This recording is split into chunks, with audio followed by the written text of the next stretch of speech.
ನೇಹಾ ಬೆಳಗ್ಗೆ ಬೇಗನೆ ಎಲ್ಲಾ ಕೆಲಸಗಳನ್ನು ಮುಗಿಸಿ ಉಪಹಾರಕ್ಕಾಗಿ ಕುಳಿತಳು. ಆಗ ಆಕೆಯ ಗಂಡನ ಭಾವ ಪವನ್ ಆಕೆಯ ಹಿಂಭಾಗದಿಂದ ಹಾದು ಹೋಗುವಾಗ ಆಕೆಯ ಭುಜವನ್ನು ಸ್ಪರ್ಶಿಸಿ ಮುಂದೆ ಹೋದನು. ನೇಹಾ ಕೋಪದಿಂದ ಕೆಂಪಾದಳು. ನೀವು ಸ್ವಲ್ಪ ಸರಿಯಾಗಿ ನಡೆಯಬಾರದೆ ಎಂದು ಹೇಳಿದಳು. ಪವನ್ ವಿಚಿತ್ರವಾಗಿ ನಗುತ್ತಾ ಸರಿಯಾಗಿಯೇ ನಡೆಯುತ್ತಿದ್ದೇನೆ, ಇನ್ನೂ ಹತ್ತಿರ ಬರಬೇಕಿತ್ತ ಎಂದು ಕೇಳಿದನು. ನೇಹಾ ಸಿಟ್ಟಿನಿಂದ ಎದ್ದು ನಿಂತು ಇದು ಯಾವ ರೀತಿಯ ದುರ್ವರ್ತನೆ ಎಂದು ಕೇಳಿದಳು. ಆಗ ಶಾರದಾ ತಮ್ಮ ಕೋಣೆಯಿಂದ ಹೊರಬಂದು ಏನಾಯಿತು ನೇಹಾ ಎಂದು ಕೇಳಿದರು. ಆಗ ಆಕೆ ನಿಮ್ಮ ಅಳಿಯನಿಗೆ ಸಭ್ಯವಾಗಿ ನಡೆದುಕೊಳ್ಳುವಂತೆ ಹೇಳಿ ಎಂದು ಹೇಳಿದಳು. ಶಾರದಾ ನೇಹಾ ನೀನು ಯಾವಾಗಲೂ ಅಳಿಯನ ಹಿಂದೆ ಬಿದ್ದಿರುತ್ತೀಯಾ? ಸ್ವಲ್ಪ ತಮಾಷೆ ಮಾಡಿದರೆ ಏನಾಗುತ್ತದೆ ಎಂದು ಹೇಳಿದರು. ತನ್ನ ಅತ್ತೆ ತನ್ನ ಸಮಸ್ಯೆಯನ್ನು ಏಕೆ ಅರ್ಥಮಾಡಿಕೊಳ್ಳುವುದಿಲ್ಲ ಎಂದು ನೇಹಾಳ ಕಣ್ಣಲ್ಲಿ ನೀರು ಬಂತು. ಇಲ್ಲಿ ಪವನ್ ಈಗ ತನ್ನ ಗೆಲುವಿಗೆ ಹೆಮ್ಮೆಯಿಂದ ನಗುತ್ತಿದ್ದನು. ಆಗ ನೇಹಾಳ ನಾದಿನಿ ನೈನಾ ಕೊಠಡಿಯಿಂದ ಹೊರಬಂದು ಅಮ್ಮ ಅತ್ತಿಗೆ ಅಮ್ಮನಾಗಲು ಸಾಧ್ಯವಿಲ್ಲ, ಹಾಗಾಗಿ ನನ್ನ ಮೇಲೆ ಕೋಪಿಸಿಕೊಳ್ಳುತ್ತಾಳೆ. ಆದ್ದರಿಂದಲೇ ನನ್ನ ಗಂಡನನ್ನು ಗೌರವಿಸುವುದಿಲ್ಲ. ಅವಳು ಬಂಜೆ, ಆದ್ದರಿಂದ ನನ್ನ ಸಂತೋಷ ಭರಿತ ಕುಟುಂಬವನ್ನು ನೋಡಲಾಗುವುದಿಲ್ಲ ಎಂದು ಹೇಳಿದಳು. ಇದನ್ನು ಕೇಳಿದ ಶಾರದಾ, ನೈನಾ ನೀನು ಹಾಗೆ ಏಕೆ ಮಾತನಾಡುತ್ತಿದ್ದೀಯಾ? ಅತ್ತಿಗೆಗೆ ಹಾಗೆ ಹೇಳಬಾರದು ಎಂದು ಹೇಳಿದರು. ನೇಹಾಳ ಕಣ್ಣಲ್ಲಿ ನೀರು ಬಂತು. ಆಕೆಯ ಮದುವೆಯಾಗಿ 2 ವರ್ಷಗಳಾಗಿತ್ತು. ಬಹಳ ಪ್ರಯತ್ನದ ನಂತರವೂ ಆಕೆ ತಾಯಿಯಾಗಲು ಸಾಧ್ಯವಾಗಲಿಲ್ಲ. ಅದರಲ್ಲಿ ಆಕೆಯ ತಪ್ಪೇನಿದೆ? ವೈದ್ಯರು ಸಹ ಎಲ್ಲಿಯೂ ತೊಂದರೆ ಇಲ್ಲ ಎಂದು ಹೇಳಿದ್ದರು. ಏನಾದರೂ ತೊಂದರೆ ಇದ್ದರೆ ಆಕೆ ಚಿಕಿತ್ಸೆಯನ್ನು ತೆಗೆದುಕೊಳ್ಳುತ್ತಿದ್ದಳು. ಆದರೆ ಈಗ ಆಕೆಯ ಬಳಿ ಕಾಯುವುದನ್ನು ಬಿಟ್ಟು ಬೇರೆ ದಾರಿಯಿರಲಿಲ್ಲ. ಇತ್ತೀಚೆಗೆ ಆಕೆ ಇನ್ನಷ್ಟು ಬೇಸರದಿಂದ ಇರುತ್ತಿದ್ದಳು, ಏಕೆಂದರೆ ಆಕೆಯ ಗಂಡ ಮಯಾಂಕ್ ಕೆಲಸದ ನಿಮಿತ್ತ 6 ತಿಂಗಳ ಕಾಲ ವಿದೇಶಕ್ಕೆ ಹೋಗಿದ್ದನು. ಈಗ ಆಕೆಯ ಮನಸ್ಸಿಗೆ ಸಮಾಧಾನವಿರಲಿಲ್ಲ. ಆದರೆ ಏನು ಮಾಡಲು ಸಾಧ್ಯವಿತ್ತು? ಇದರ ಮಧ್ಯೆ 2 ದಿನಗಳ ಹಿಂದೆ ಆಕೆಯ ನಾದಿನಿ ತನ್ನ 3 ವರ್ಷದ ಮಗ ಅಂಶ ಮತ್ತು ಗಂಡ ಪವನ್ ಜೊತೆ ಮನೆಗೆ ಬಂದಿದ್ದಳು. ಆಕೆ ಅವರ ಆತಿಥ್ಯದಲ್ಲಿ ಬ್ಯುಸಿಯಾಗಿದ್ದಳು. ಪವನ್ ಯಾವಾಗಲೂ ಅತ್ತೆ ಮನೆಗೆ ಬಂದಾಗ ನೇಹಾಳನ್ನು ವಿಚಿತ್ರವಾಗಿ ನೋಡುತ್ತಿದ್ದನು ಮತ್ತು ಈ ಬಾರಿ ಮಯಾಂಕ್ ಮನೆಯಲ್ಲಿ ಇರಲಿಲ್ಲ, ಹಾಗಾಗಿ ನೆಪ ಮಾಡಿಕೊಂಡು ಆಕೆಯನ್ನು ಮುಟ್ಟುತ್ತಿದ್ದನು. ನೇಹಾಳಿಗೆ ಇದೆಲ್ಲ ಸ್ವಲ್ಪವೂ ಇಷ್ಟವಿರಲಿಲ್ಲ. ಉಪಹಾರದ ನಂತರ ನೈನಾ, ಅಮ್ಮ ನಾವು ಸರೋವರದ ದಡಕ್ಕೆ ಹೋಗಿ ಸುತ್ತಾಡಿಕೊಂಡು ಬರೋಣ, ಬೋಟಿಂಗ್ ಸಹ ಮಾಡೋಣ, ಬಹಳ ಮಜಾ ಇರುತ್ತದೆ ಎಂದು ಹೇಳಿದಳು. ಶಾರದಾ ಸರಿ, ನೇಹಾಳನ್ನು ತಯಾರಾಗಲು ಹೇಳು ಎಂದರು. ನೈನಾ, ಇಲ್ಲ ಅಮ್ಮ, ಅತ್ತಿಗೆ ಹೋದರೆ ಅಡಿಗೆ ಯಾರು ಮಾಡುತ್ತಾರೆ? ನಿನಗೆ ಗೊತ್ತಲ್ಲ, ನನಗೆ ಹೊರಗಿನ ಊಟ ಇಷ್ಟವಾಗುವುದಿಲ್ಲ ಎಂದು ಹೇಳಿದಳು. ಶಾರದಾ ಆಶ್ಚರ್ಯದಿಂದ ಮಗಳ ಮುಖ ನೋಡಿದರು. ಈಗ ಇಂತಹ ಸಮಯದಲ್ಲಿ ನೇಹಾಳಿಗೂ ಪವನ್ ಜೊತೆ ಎಲ್ಲಿಗೂ ಹೊರಗೆ ಹೋಗುವ ಇಚ್ಛೆ ಇರಲಿಲ್ಲ, ಹಾಗಾಗಿ ಆಕೆ ತಾನೇ ಮುಂದೆ ಬಂದು ಹೊರಗೆ ಹೋಗಲು ನಿರಾಕರಿಸಿದಳು. ಆಗ ಎಲ್ಲರೂ ಸುತ್ತಾಡಲು ಹೋದರು. ಮಧ್ಯಾಹ್ನ ಅವರೆಲ್ಲ ದಣಿದು ಮನೆಗೆ ಬಂದರು. ಊಟ ಮಾಡಿದ ನಂತರ ಎಲ್ಲರೂ ತಮ್ಮ ತಮ್ಮ ಕೋಣೆಗಳಲ್ಲಿ ವಿಶ್ರಾಂತಿ ಪಡೆಯುತ್ತಿದ್ದರು. ನೇಹಾ ಹಾಲ್ನಲ್ಲಿ ಕುಳಿತು ಪಾಲಕ್ ಸೊಪ್ಪನ್ನು ಸ್ವಚ್ಛ ಮಾಡುತ್ತಿದ್ದಳು. ಆಗ ಪವನ್ ಆಕೆಯ ಬಳಿ ಬಂದು ನೀನು ತುಂಬಾ ಸುಂದರವಾಗಿದ್ದೀಯಾ ಎಂದನು. ಇದನ್ನು ಕೇಳಿ ನೇಹಾ ಬೆಚ್ಚಿಬಿದ್ದಳು. ಆಗ ಆತ, ಕೇಳು, ನೀನು ಬಂಜೆಯಲ್ಲ ಎಂದು ನನಗೆ ಗೊತ್ತು. ನಿನ್ನ ಗಂಡನಲ್ಲೇ ಏನೋ ಕೊರತೆಯಿದೆ. ಆದರೆ ನೀನು ಚಿಂತೆ ಮಾಡಬೇಡ. ನೀನು ಬಯಸಿದರೆ ನಾನು ನಿನ್ನನ್ನು ಬಂಜೆ ಎಂಬ ಕಳಂಕದಿಂದ ಮುಕ್ತಗೊಳಿಸುತ್ತೇನೆ. ನೀನು ಗಾಬರಿಯಾಗಬೇಡ. ನಿನ್ನ ಗಂಡ ವಿದೇಶದಲ್ಲಿದ್ದಾನೆ, ಆತನ ಕೊರತೆಯನ್ನು ನಾನು ಪೂರೈಸುತ್ತೇನೆ. ನನ್ನ ಹೆಂಡತಿ ನಿನಗೆ ಬಂಜೆ ಎಂದು ಹೀಯಾಳಿಸುತ್ತಾಳಲ್ಲವೇ? ಆಕೆಯ ಬಾಯಿ ಮುಚ್ಚಿಸುತ್ತೇನೆ ನಾನು ಎಂದನು. ಪವನನ ಈ ಪ್ರಸ್ತಾಪವನ್ನು ಕೇಳಿ ನೇಹಾ ಮುಜುಗರಕ್ಕೆ ಒಳಗಾದಳು. ಆಕೆಯ ನಾದಿನಿ ಯಾವಾಗಲೂ ಆಕೆಯನ್ನು ಬಂಜೆ ಎಂದು ಹೀಯಾಳಿಸುತ್ತಲೇ ಇರುತ್ತಿದ್ದಳು. ನಂತರ ಆಕೆ ನಾದಿನಿಗೆ ಪಾಠ ಕಲಿಸಲು ನಾದಿನಿಯ ಗಂಡನ ಪ್ರಸ್ತಾಪವನ್ನು ಒಪ್ಪಿಕೊಂಡಳು. ಸರಿ, ಹಾಗಾದರೆ ಇವತ್ತು ರಾತ್ರಿ ನೀವು ಮಾಳಿಗೆಗೆ ಬನ್ನಿ. ಅತ್ತೆಯವರು ಮತ್ತು ಅಕ್ಕ ದಣಿದಿರುತ್ತಾರೆ, ಬೇಗನೆ ಮಲಗುತ್ತಾರೆ ಎಂದು ಹೇಳಿದಳು.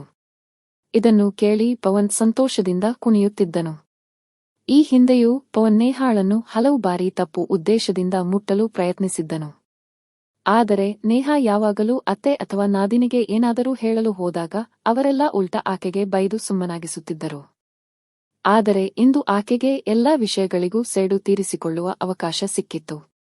ತಡರಾತ್ರಿಯಲ್ಲಿ ನೇಹಾ ಮಾಳಿಗೆ ಮೇಲೆ ಪವನ್ ಬರುವುದಕ್ಕಾಗಿ ಕಾತುರದಿಂದ ಕಾಯುತ್ತಿದ್ದಳು. ಇಲ್ಲಿ ಪವನ್ ತನ್ನ ಹೆಂಡತಿ ಮಲಗುವುದಕ್ಕಾಗಿ ಕಾಯುತ್ತಿದ್ದನು. ಪವನ್ ಹೆಂಡತಿ ಮಲಗಿದ ನಂತರ ಆತ ನಿಧಾನವಾಗಿ ಕೋಣೆಯಿಂದ ಹೊರಬಂದು ಬೇಗಬೇಗನೆ ಮೆಟ್ಟಿಲುಗಳನ್ನು ಹತ್ತಿ ಮಾಳಿಗೆಗೆ ತಲುಪಿದನು. ನೇಹಾ ಸುಂದರವಾದ ಕೆಂಪು ಬಣ್ಣದ ಸೀರೆಯನ್ನು ಧರಿಸಿದ್ದಳು. ಪವನ್ ನಗುತ್ತಾ, ಏನೋ ಸಮಾಚಾರ? ಇಂದು ನನ್ನ ಫೇವರಿಟ್ ಕಲರ್ ಹಾಕಿಕೊಂಡಿದ್ದೀಯಾ ಎಂದನು. ನೇಹಾ ಹಿಂದಿರುಗಿದಳು. ಗಾಳಿಯಲ್ಲಿ ಆಕೆಯ ತಲೆಗೂದಲು ಚೆಲ್ಲಾಪಿಲ್ಲಿಯಾಯಿತು. ಬೆಳದಿಂಗಳಿನಲ್ಲಿ ಆಕೆಯ ಮುಖದ ಸೌಂದರ್ಯ ಇನ್ನಷ್ಟು ಎದ್ದು ಕಾಣುತ್ತಿತ್ತು. ಪವನ್ ಆಸೆಯಿಂದ ನೋಡುತ್ತಾ ಮುಂದೆ ಬರಲು ಪ್ರಾರಂಭಿಸಿದನು. ಮತ್ತು ಆತ ನಿಧಾನವಾಗಿ ಆಕೆಯ ಬಳಿ ಹೋಗಿ ಆಕೆಯ ಕಿವಿಯಲ್ಲಿ, ಇಂದು ನೀನು ಸಖತ್ ಆಗಿ ಕಾಣುತ್ತಿದ್ದೀಯಾ ನನ್ನ ಜಾನು. ನೋಡುತ್ತಿರು, ನಾನು ನಿನಗೆ ಅಂತಹ ಸಂತೋಷ ಕೊಡುತ್ತೇನೆಂದರೆ ನೀನು ಎಂದಿಗೂ ಮರೆಯುವುದಿಲ್ಲ. ಇಷ್ಟು ಹೇಳಿ ಆತ ಆಕೆಯ ಭುಜದ ಮೇಲೆ ಕೈ ಹಾಕಲು ಹೋದನು. ಅಷ್ಟರಲ್ಲಿ ನೇಹಾ ಒಂದು ಜೋರಾದ ಏಟನ್ನು ಆತನಿಗೆ ಹೊಡೆದಳು. ಆ ಏಟಿನಿಂದ ಪವನ್ ಗಾಬರಿಯಾದನು ಮತ್ತು ಇದು ನೀನೇನು ಮಾಡಿದೆ? ಇಂದು ನೀನು ನನ್ನಿಂದ ತಪ್ಪಿಸಿಕೊಳ್ಳಲು ಸಾಧ್ಯವಿಲ್ಲ ಎಂದನು. ಇಷ್ಟು ಹೇಳಿ ಆತ ಬಲವಂತವಾಗಿ ಆಕೆಯ ಭುಜವನ್ನು ಹಿಡಿದು ತನ್ನ ಕಡೆಗೆ ಎಳೆಯಲು ಪ್ರಾರಂಭಿಸಿದನು. ನೇಹಾ ಆತನನ್ನು ತಡೆಯಲು ಬಹಳ ಪ್ರಯತ್ನ ಪಡುತ್ತಿದ್ದಳು. ಆದರೆ ಪವನ್ ಕ್ಷಣಕ್ಷಣಕ್ಕೂ ಆಕೆಯ ಮೇಲೆ ಪ್ರಭಾವ ಬೀರುತ್ತಿದ್ದನು. ನೇಹಾ ಆತನ ಬಲವಾದ ಹಿಡಿತದಿಂದ ಬಿಡಿಸಿಕೊಳ್ಳಲು ಒದ್ದಾಡುತ್ತಿದ್ದಳು. ಆಗ ಇದ್ದಕ್ಕಿದ್ದಂತೆ ಮಾಳಿಗೆ ಮೇಲೆ ಟಾರ್ಚ್ ಲೈಟ್ ಬಿತ್ತು.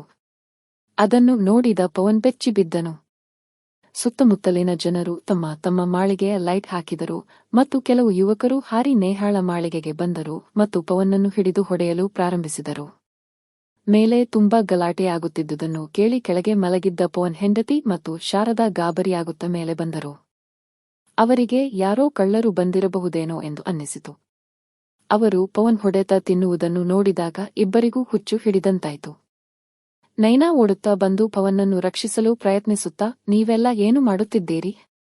ನನ್ನ ಗಂಡನಿಗೆ ಏಕೆ ಹೊಡೆಯುತ್ತಿದ್ದೀರಿ? ಎಂದು ಕೇಳಿದಳು. ಆಗ ನೇಹಾ, ಅಕ್ಕ, ನಿಮಗೆ ನಿಮ್ಮ ಗಂಡನ ಮೇಲೆ ಬಹಳ ಹೆಮ್ಮೆ ಮತ್ತು ನಂಬಿಕೆ ಇತ್ತಲ್ಲವೇ? ನೋಡು, ನಿನ್ನ ಗಂಡ ನನ್ನ ಜೊತೆ ಏನು ಮಾಡಲು ಪ್ರಯತ್ನಿಸಿದ್ದಾನೆ. ನೀನು ಯಾವಾಗಲೂ ನನಗೆ ಬಂಜೆ ಎಂದು ಹೀಯಾಳಿಸುತ್ತಾ ಇರುತ್ತಿದ್ದಿ. ಆದರೆ ನಿನ್ನ ಗಂಡ ಹೇಗಿದ್ದಾನೆಂದು ನೀನೇ ನೋಡು ಎಂದು ಹೇಳಿ ಆಕೆ ನೆರೆಮನೆಯ ರೋಹಿತ್ನ ಮೊಬೈಲ್ ತೆಗೆದುಕೊಂಡು ಅದರಲ್ಲಿರುವ ಒಂದು ವಿಡಿಯೋವನ್ನು ತೋರಿಸಿದಳು. ಆ ವಿಡಿಯೋದಲ್ಲಿ ಪವನ್ ಆಕೆಯ ಜೊತೆ ಬಲವಂತವಾಗಿ ಪ್ರಯತ್ನಿಸುತ್ತಿರುವುದು ಸ್ಪಷ್ಟವಾಗಿ ಕಾಣಿಸುತ್ತಿತ್ತು. ಇದೆಲ್ಲ ನೋಡಿ ನೈನಾಳಿಗೆ ದಿಗ್ಭ್ರಮೆಯಾಯಿತು. ಪವನ್ ಅಂಗಲಾಚುತ್ತಾ, ನೇಹಾ ಪ್ಲೀಸ್, ಈ ವಿಷಯವನ್ನು ಇಲ್ಲಿಗೆ ಮುಗಿಸಿಬಿಡು. ವಿಷಯವನ್ನು ಜಾಸ್ತಿ ಬೆಳೆಸುವ ಅವಶ್ಯಕತೆಯಿಲ್ಲ ಮತ್ತು ಮಯಾಂಕ್ಗೆ ಏನನ್ನೂ ಹೇಳಬೇಡ ಎಂದನು. ನೇಹಾ ವ್ಯಂಗ್ಯವಾಗಿ ನಗುತ್ತಾ, ನಾನು ಮೊದಲೇ ಮಯಾಂಕ್ಗೆ ವಿಡಿಯೋ ಕಾಲ್ ಮಾಡಿದ್ದೆ ಮತ್ತು ಅವರೆಲ್ಲ ನೋಡುತ್ತಿದ್ದಾರೆ ಎಂದಳು. ಇಷ್ಟು ಹೇಳಿ ಆಕೆ ಹಿಂದೆ ಸ್ಟ್ಯಾಂಡ್ ಮೇಲೆ ಇಟ್ಟಿದ್ದ ಮೊಬೈಲ್ ಕಡೆಗೆ ಕೈ ತೋರಿಸಿದಳು. ಅದು ಕತ್ತಲೆಯಲ್ಲಿ ಕಾಣಿಸುತ್ತಿರಲಿಲ್ಲ. ಮಯಾಂಕ್ ಕೋಪದಿಂದ ಕುದಿಯುತ್ತಿದ್ದ. ಆತ ನೇಹಾಳಿಗೆ ತಕ್ಷಣವೇ ಪೊಲೀಸರಿಗೆ ಫೋನ್ ಮಾಡಲು ಹೇಳಿದನು. ನೇಹಾ ಪೊಲೀಸರಿಗೆ ಫೋನ್ ಮಾಡಿ ಕರೆಸಿದಳು. ಪವನ್ ನೇಹಾಳಲ್ಲಿ ಅಂಗಲಾಚುತ್ತಾ ಕ್ಷಮೆ ಕೇಳುತ್ತಿದ್ದ ಮತ್ತು ಶಾರದಾ ಬಳಿ ಅತ್ತೆ ನನ್ನನ್ನು ಉಳಿಸಿ. ಆದರೆ ಶಾರದಾ ಆತನ ಕಡೆಗೆ ದ್ವೇಷದಿಂದ ನೋಡುತ್ತಾ, ಸೊಸೆ ನಿಮ್ಮ ತಮಾಷೆಯನ್ನು ತಪ್ಪಾಗಿ ಅರ್ಥ ಮಾಡಿಕೊಳ್ಳುತ್ತಿದ್ದಾಳೆ, ಕೋಪಿಸಿಕೊಳ್ಳುತ್ತಿದ್ದಾಳೆ ಎಂದು ನಾನು ಯಾವಾಗಲೂ ಅಂದುಕೊಳ್ಳುತ್ತಿದ್ದೆ. ಆದರೆ ಇಂದು ಗೊತ್ತಾಯಿತು, ನೀವು ಮನೆಯ ಸೊಸೆಯ ಜೊತೆ ತಪ್ಪು ಕೆಲಸ ಮಾಡಲು ಪ್ರಯತ್ನಿಸುತ್ತಿದ್ದೀರಿ. ನನ್ನ ಮನೆಯ ಸೊಸೆಯ ಮಾನದ ಮೇಲೆ ಕೈ ಹಾಕಲು ನಿಮಗೆ ಹೇಗೆ ಧೈರ್ಯ ಬಂತು? ನನ್ನ ಮಯಾಂಕ್ ನನ್ನನ್ನು ನಂಬಿ ಇವಳಿಗೆ ಇಲ್ಲಿ ಬಿಟ್ಟು ಹೋಗಿದ್ದಾನೆ. ಇವಳಿಗೆ ಏನಾದರೂ ಹೆಚ್ಚು ಕಡಿಮೆ ಆಗಿದ್ದರೆ ನಾನು ನನ್ನ ಮಗನಿಗೆ ಯಾವ ಮುಖ ತೋರಿಸಲಿ? ಇಲ್ಲಿಂದ ಹೊರಟು ಹೋಗು. ಅತ್ತ ನೈನಾಳ ತಲೆಯೂ ತಗ್ಗಿತು. ಆಕೆ ಗಂಡನ ಇಂತಹ ರೂಪವನ್ನು ನೋಡಿ ದಂಗಾಗಿದ್ದಳು. ಇಂದು ಆಕೆಗೆ ಯಾರ ಕಣ್ಣಿಗೂ ಮುಖ ತೋರಿಸಲು ಸಾಧ್ಯವಾಗುತ್ತಿಲ್ಲವೆಂದು ಅನ್ನಿಸುತ್ತಿತ್ತು. ಆಕೆ ಅಳುತ್ತಾ ತನ್ನ ಕೋಣೆಗೆ ಹೋದಳು. ಆಕೆಗೆ ಇಂತಹ ಮನುಷ್ಯನ ಜೊತೆ ಇರಲು ಇಷ್ಟವಿರಲಿಲ್ಲ. ಪವನ್ಗೆ ಜೈಲು ಶಿಕ್ಷೆಯಾಯಿತು ಮತ್ತು ನೈನಾ ಆತನಿಗೆ ವಿಚ್ಛೇದನ ನೀಡಿದಳು. ಈಗ ಆಕೆ ತನ್ನ ಮಗನ ಜೊತೆ ತವರುಮನೆಯಲ್ಲಿ ವಾಸಿಸುತ್ತಿದ್ದಳು. ಆದರೆ ಕೆಲವು ತಿಂಗಳ ನಂತರ ಆಕೆಯ ಅತ್ತೆಮಾವಂದಿರು ಆಕೆಯ ಬಳಿ ಬಂದು, ಪವನ್ ನಮ್ಮ ಏಕೈಕ ಮಗನಾಗಿದ್ದರೂ ಆತನ ತಪ್ಪು ನಡವಳಿಕೆಯಿಂದ ನಾವು ಸಮಾಜದಲ್ಲಿ ಎಲ್ಲಿಯೂ ತಲೆ ಎತ್ತಿ ನಡೆಯಲು ಸಾಧ್ಯವಾಗುತ್ತಿಲ್ಲ. ಆದ್ದರಿಂದ ನಾವು ಇನ್ನು ಮುಂದೆ ಆತನನ್ನು ನಮ್ಮ ಮಗನೆಂದು ಪರಿಗಣಿಸುವುದಿಲ್ಲ. ನೈನಾ, ನೀನು ವಾಪಸ್ಸು ನಮ್ಮ ಮನೆಗೆ ಬಾ. ಈಗ ನಾವೆಲ್ಲ ಅಂಶನ ಆಸರೆಯಲ್ಲೇ ಬದುಕುತ್ತೇವೆ ಎಂದು ಹೇಳಿದರು. ನೈನಾಳಿಗೆ ಏನು ಮಾಡಬೇಕೆಂದು ತೋಚಲಿಲ್ಲ.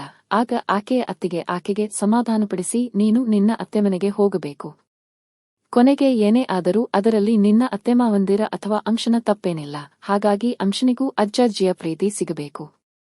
ಮತ್ತು ಭವಿಷ್ಯದಲ್ಲಿ ನೀನು ಇನ್ನೊಂದು ಮದುವೆಯಾಗಬೇಕೆಂದರೂ ನಾವೆಲ್ಲ ನಿಮ್ಮ ಜೊತೆ ಇರುತ್ತೇವೆ. ನೈನಾ ಸದ್ಯಕ್ಕೆ ಯಾರನ್ನೂ ಮದುವೆಯಾಗಲು ಇಷ್ಟಪಡುತ್ತಿರಲಿಲ್ಲ. ಹಾಗಾಗಿ ಆಕೆ ತನ್ನ ಅತ್ತೆಮಾವಂದಿರ ಜೊತೆ ವಾಪಸ್ಸು ತನ್ನ ಅತ್ತೆಮನೆಗೆ ಹೊರಟಳು. ಆಕೆಯ ಅತ್ತೆಮಾವಂದಿರು ಆಕೆಯನ್ನು ಬಹಳ ಚೆನ್ನಾಗಿ ನೋಡಿಕೊಳ್ಳುತ್ತಿದ್ದರು. ಅಂಶನು ಅಜ್ಜಜ್ಜಿ ಮತ್ತು ಅಮ್ಮನ ಸಾನ್ನಿಧ್ಯದಲ್ಲಿ ಬಹಳ ಪ್ರೀತಿಯಿಂದ ಬೆಳೆಯುತ್ತಿದ್ದನು. ಆದರೆ ಪವನ್ಗೆ ಆತನ ಅಪರಾಧಗಳ ಶಿಕ್ಷೆ ಸಿಕ್ಕಿತು ಮತ್ತು ಆತನ ತಂದೆ ತಾಯಿ ಆತನನ್ನು ಆಸ್ತಿಯಿಂದಲೂ ಹೊರಗಿಟ್ಟರು. ಇತ್ತ 6 ತಿಂಗಳ ನಂತರ ಮ್ಯಾಂಕ್ ವಾಪಸ್ಸು ಬಂದಾಗ ಆತ ನೇಹಾಳ ಧೈರ್ಯವನ್ನು ಬಹಳ ಹೊಗಳಿದನು. ಆತನಿಗೆ ತನ್ನ ಹೆಂಡತಿಯ ಬಗ್ಗೆ ಹೆಮ್ಮೆಯಿತ್ತು. ಆಕೆ ಕಷ್ಟಕರ ಪರಿಸ್ಥಿತಿಯಲ್ಲಿ ವಿಚಲಿತಳಾಗದೆ ಜಾಣ್ಮೆಯಿಂದ ಕೆಲಸ ಮಾಡಿ ಅಪರಾಧಿಯನ್ನು ಆತನ ಸರಿಯಾದ ಜಾಗಕ್ಕೆ ತಲುಪಿಸಿದಳು. ನೇಹಾ ಆ ಸಮಯದಲ್ಲಿ ತನ್ನ ನೆರೆಹೊರೆಯವರ ಸಹಾಯ ಕೇಳಿದ್ದಳು ಮತ್ತು ಎಲ್ಲರೂ ಮಾಳಿಗೆ ಮೇಲೆ ಅಡಗಿ ಕುಳಿತಿದ್ದರು. ಎಲ್ಲಾ ಪ್ಲಾನ್ ನೇಹಾಳದ್ದೇ ಆಗಿತ್ತು. ಹೇಗಾದರೂ 1 ವರ್ಷದ ನಂತರ ಇದ್ದಕ್ಕಿದ್ದಂತೆ ನೇಹಾಳಿಗೆ ಹುಷಾರಿಲ್ಲದಿದ್ದಾಗ ಮನೆಯಲ್ಲಿ ಎಲ್ಲರೂ ಗಾಬರಿಯಾದರು. ಆದರೆ ಆಕೆ ವೈದ್ಯರ ಬಳಿ ಹೋದಾಗ ಮನೆಯವರೆಲ್ಲ ಸಂತೋಷದಿಂದ ಕುಣಿದಾಡಿದರು, ಏಕೆಂದರೆ ಡಾಕ್ಟರ್ ನೇಹಾ ಪ್ರೆಗ್ನೆಂಟ್ ಆಗಿದ್ದಾಳೆ ಎಂದು ಹೇಳಿದರು. ಆದರೂ ಆಕೆಯ ಪ್ರೆಗ್ನೆನ್ಸಿಯಲ್ಲಿ ಸ್ವಲ್ಪ ಜಟಿಲತೆ ಇತ್ತು. ಹಾಗಾಗಿ ಡಾಕ್ಟರ್ ಆಕೆಗೆ ಬಹಳ ವಿಶ್ರಾಂತಿ ತೆಗೆದುಕೊಳ್ಳಲು ಹೇಳಿದ್ದರು. ಇಂತಹ ಸಮಯದಲ್ಲಿ ಶಾರದಾ ಸೊಸೆಯ ಬಗ್ಗೆ ಸಂಪೂರ್ಣ ಕಾಳಜಿ ವಹಿಸಿದರು. 9 ತಿಂಗಳ ನಂತರ ನೇಹಾ ಮುದ್ದಾದ ಮಗುವಿಗೆ ಜನ್ಮ ನೀಡಿದಾಗ ಆಕೆಯ ಜೀವನದ ಎಲ್ಲಾ ಕೊರತೆಗಳು ದೂರವಾದವು. ಈಗ ಆಕೆ ಬಹಳ ಸಂತೋಷದಿಂದ ತನ್ನ ಜೀವನವನ್ನು ಕಳೆಯುತ್ತಿದ್ದಳು. ಸ್ನೇಹಿತರೇ, ಯಾರು ತಪ್ಪು ದಾರಿಯಲ್ಲಿ ನಡೆಯುತ್ತಾರೋ ಅವರು ತಮ್ಮ ಕರ್ಮಗಳ ಫಲವನ್ನು ಅನುಭವಿಸಲೇಬೇಕು. ಆದ್ದರಿಂದ ಕಷ್ಟಕರ ಸಮಯದಲ್ಲಿ ಎಂದಿಗೂ ತಪ್ಪು ದಾರಿಯನ್ನು ಆಯ್ಕೆ ಮಾಡಬಾರದು ಮತ್ತು ಯಾವಾಗಲೂ ಸತ್ಯದ ಜೊತೆ ಇರಬೇಕು. ಆಗ ಮಾತ್ರ ಜೀವನದಲ್ಲಿ ಎಲ್ಲವೂ ಸರಿಯಾಗುತ್ತದೆ. ಇಲ್ಲದಿದ್ದರೆ ತಪ್ಪಿನ ಫಲಿತಾಂಶ ಯಾವಾಗಲೂ ತಪ್ಪೇ ಆಗಿರುತ್ತದೆ. ಸ್ನೇಹಿತರೇ, ನಿಮಗೆ ನನ್ನ ಈ ಕಥೆಯು ಇಷ್ಟವಾಯಿತೆಂದು ಭಾವಿಸುತ್ತೇನೆ. ಮತ್ತು ಹೊಸ ಕಥೆಗಳಿಗಾಗಿ ನಮ್ಮ ಚಾನೆಲ್ನ್ನು ಸಬ್ಸ್ಕ್ರೈಬ್ ಮಾಡಿಕೊಳ್ಳಲು ಮರೆಯಬೇಡಿ. ಧನ್ಯವಾದಗಳು.